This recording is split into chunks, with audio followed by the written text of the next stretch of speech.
우리는 왜 운동을 할까요? 건강을 위해서? 멋진 몸을 만들기 위해서? 그런데 우리가 흔히 하는 운동 방식이 정말 건강에 최적화된 운동일까요? 피트니스의 중심에는 오랫동안 보디빌딩이 자리 잡고 있었습니다. 보디빌딩은 근육을 키우고 멋진 몸을 만드는 데는 탁월하지만 현대인의 몸 상태와 정말 잘 맞는 운동일까요? 의사들이 건강을 위해 추천했던 운동 방식이 과연 이런 운동이었을까요? 조금 예민한 주제일 수 있으나 욕먹을 각오하고 시작해보도록 하겠습니다. 체육관에서 흔히 보는 보디빌딩은 꽤 독특한 접근법을 취합니다. 보디빌딩은 근육 하나하나를 고립시켜 키우는 데 집중합니다. 예를 들어 삼각근을 벌크업하기 위해 숄더 프레스를 캐틀벨로 하는 보디빌더를 본 적이 있나요? 아마도 없을 겁니다. 캐틀벨은 무게중심이 불안정해서 힘이 여러 근육으로 분산되는 반면 보디빌딩은 이런 분산을 싫어합니다. 특정 근육을 고립시켜야 벌크업이 잘 되기 때문이죠. 그래서 대부분의 보디빌딩 동작은 인간의 3면의 움직임 중 주로 한 면에서만 움직임이 일어납니다. 반면에 일상 움직임은 3면에서 동시에 조화를 이루며 움직임이 일어나죠. 물론 근력 향상에는 도움이 되나 무거운 무게를 여러 근육이 협력해 효율적으로 드는 대신 한 근육에 집중시키는데 더 포커스를 둡니다. 그런데 우리 몸은 단순히 개별 근육으로만 작동하지는 않습니다. 보디빌딩은 우리 몸이 이렇게 생겼다는 가정으로 트레이닝을 하지만 실제로 우리 몸은 이렇게 연결되어 있고 이것을 근막사슬이라고 합니다. 근육은 근막사슬 네트워크라는 연결 속에서 움직입니다. 예를 들어 볼까요?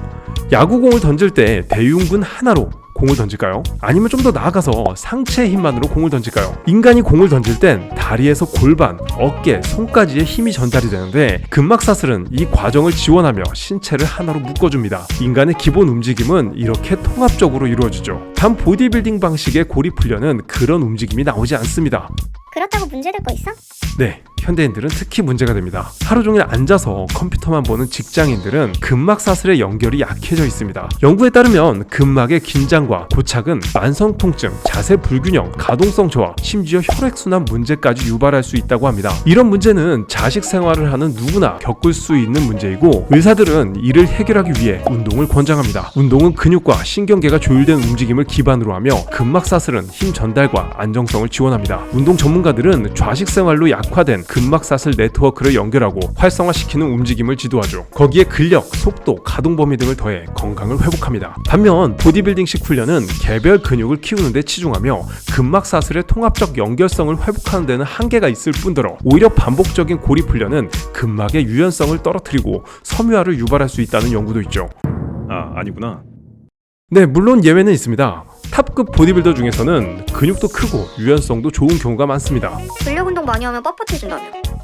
연구에도 그렇게 많이 나와 있고 사실상 제 경험적으로도 그런 사람들을 많이 봤습니다. 하지만 탑 선수들은 보디빌딩 외에 스트레칭, 모빌리티, 리커버리를 철저히 병행합니다. 아놀드 슈워제네거가 발레를 배우던 장면처럼 포징과 퍼포먼스는 근막사슬을 다방향으로 활용하게 하죠. 즉 보디빌딩 방식의 운동과 반대되는 방향의 운동도 꼭 해준다는 것이죠. 게다가 그들은 타고난 근막 탄성이나 근육 구조가 뛰어날 가능성도 높습니다. 하지만 우리 대부분은 그런 조건도 시간 투자도 어렵습니다. 현대인의 근막사슬 네트워크는 약해져 있고 우리는 이를 강하게 연결할 것인가 아니면 더 분리를 시킬 것인가는 여러분이 어떤 운동을 선택하냐에 달려 있습니다. 건강을 목표로 한다면 단순히 근육을 키우는 훈련을 넘어서 근막사슬을 활용한 통합적 움직임을 추천합니다.